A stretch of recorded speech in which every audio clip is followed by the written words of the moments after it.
century. But it's an old Paleo-Christian basilic from the end of the 5th century, beginning 6th century. So, and then later they built the crypt for the rest of St. Pelagius. First they do the grave down, and then in the 12th century the Bishop Adam made the so-called arca. And this arca is upstairs, and it was just under the main altar, because the main altar was in the core before. This one it's later, this one from the 18th century. So the entrances, the original entrances, you will see from the both sides. They were closed because they built the steps to go upstairs. You know. And then you have, in so-called arca, we have 39 bones of St. Pelagius. And then you have also reliquaries, and the reliquaries from St. Pelagius, St. Maximus, that's the first bishop of Novigrad, because Novigrad was also bishop site from the end of the 5th till 19th century, beginning of 19th century. Yeah. So you will find some so-called stela, they are Roman grave stones from the 1st century, a nice sarcophag also from the 1st century. And then upstairs we have a small bishop museum. You will find almost portraits of bishops. Then what is interesting is a so-called Glagolitic Missal.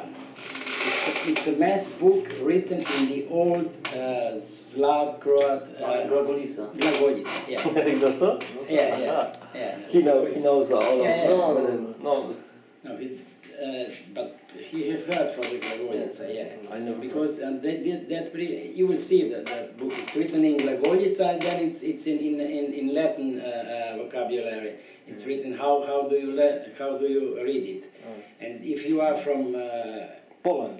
From Poland, you will understand a lot of this, you know, because the Glagolica, it was the time of the Slav apostles, Cyril and Method. Cyril and Method, yeah. So the first altar was on the back of the church. You say that the previous altar was... Yeah, no, the main church it's older than and the altar, you think? Yes, altar. Yeah, the old altar was upstairs. Upstairs. Yeah. Oh. The old. And then later they renewed the church a few times, and the last one is this one, the Baroque altar. It's from 1759. It's 18th century. It's, we've seen before the cerkiew or the Catholic Church also? Yeah, all the church are Catholic. To jest katolicki. Yeah. Before that? Yeah. Small? The small one. That's the Catholic? Yeah. It's a church from Holy Mary from the Mount Carmel. Oh. So the Carmelitans... Because we thought this is Orthodox. No. We don't have Orthodox churches. In all Istria, you have just one Orthodox church. It's in a place where the Montenegrin people from Montenegro came here, about 300. Peroi, it's the name of it's a small village just in. But it's Catholic, okay, that's good. We are Catholic. All the churches here you will find they are Catholic churches. We are also Catholic. Yeah, this way, I know in Poland. you have had a great pope. Yes, but. Wojtyla. Pardon? The pope. Yes. Or the Wojtyła. Wojtyła, tak, Wojtyła. Yes. Paul John. However, well, it's a very big honor for us to have a pope, but I more like Benedict. He's more like traditional, because Benedict. We like the tradition. Yeah. I like more this one. Francis. This one is very open, you know. Oh, too much, I think. Yeah. Benedict was rather closed, But he opened also, because he was a lot of time together with Wojtyła. Yeah. And so Ratzinger. they have made a joke, you know, during the Second War. It was when Wojtyła, when the Germans comes, and so that the Germans caught Wojtyła, and they want to kill them, and then come a name of God, you know, a voice of God, and they say, don't touch this man because he will be Pope. And the German soldier said, okay, but after him I will be Pope. Okay. So everybody are happy. Yeah. They made jokes. Yeah. That's good when. Of course. Yes, Oh. when they made It was really amazing because after their usual, almost before Wojtyła was all the Romans, Yeah. All and now Italian, yeah. Poland, Germany. Yeah, but they opened. Yeah. It was John the 23rd, the good Pope they called him. Yeah. Yeah, John 23rd. Yeah. We opened a Yeah. lot of the church. We in Poland, not many, but we are discussing dyskutujemy Yeah. about the Second Vatican Sobor, Yeah. and Council, yeah. we don't know if everything went in good direction. It means it's not too open. Yeah, it's difficult to say, you know, everything. Yeah, the mass, you know, all the This one, the critics that the Pope Francis have, this is too open to the Yeah. Muslims, you know. Yeah, for example. That's also, yeah. Yeah.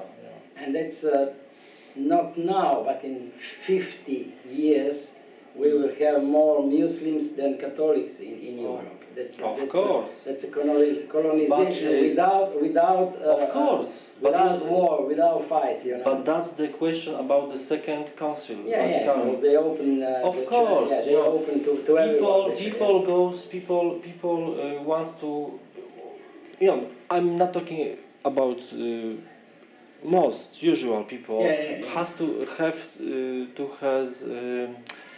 secure. I mean, kind of secure. And if we are strong with the tradition and we have strong religion, then people feel secure. Yeah. If we say, oh, everybody, okay, come on. If you don't believe, come on, it's okay. But it doesn't work. It was always the characteristic for the Christians, you know. They were too. Of course, yes, but you know, they were too tiny, too sweet, you know. Sweet. They were not so rough as the Muslim are, you know, or the other religion. They are invasive, you know. Of course. That's the difference. But we said, okay, we are all brothers. We have to accept, you know. No, what I'm saying just about the church. We need this. Movement like neo-catechumenat, we need that, but we don't need this. But I think neo-catechumenat should be outside of, like, you know, inside the church we need the tradition. Outside neo-catechumenat, but now it's different. No, you cannot say outside. No, I mean, I mean the border. You know, like we do the border. It's like the charismatics and that's a kind of movement in the church. But the catechism has to be stronger. Of course. Yeah. And for example, if you have, do you know jak jest po łacinie ten Piusa, Bractwo Piusa X? St. Pius Society. St. Pius. Saint Paul X. No, St. Pius. You know, Lefebvre. So they got Pius. They get kicked out of the church, you know, because they want strong tradition. So this is what it's surprising. Yeah, it's difficult to say. The same was with Martin Luther. he wanted the poor church to serve to the poor people. He was against the indulgence, and the popes were corrupted at that time in the Middle Age. You know, they were from. Luther was, it's I think the different story, because he was also opposing the truths of faith, like a tradition and. Yeah, something like this. But he started with against the indulgences. You know. Because Yeah. you can Corruption. you can buy with money, you can buy a paradise. It was something like this, you know. So, with these indulgences, indulgencia. Yeah. So you more money you give, Of course, that was terrible. you have the total you know indulgence. Well, yeah. but the But council actually- in Trident, I think, repaired it. And Yeah, yeah, it was they a good integrated, yeah. reform. Yeah. Because Luther was like, of course, it was a good intention, but Yeah, the reform was bad. But they you know the other used him. Yeah. The other used him. Maybe. He had a good intention, good ideas, and so. But the other used him, and so they go out from the main Yes, and in the end, way Luther, of the church. Yeah. in the end, Luther was telling a lot of heresies, like. Yeah, it's normal. There is- Then they go out, you know. Then they Yeah. want to make their own religion or something like Yes. this. Yeah, that's the difference. That's Okay. difficult. Yes. Okay.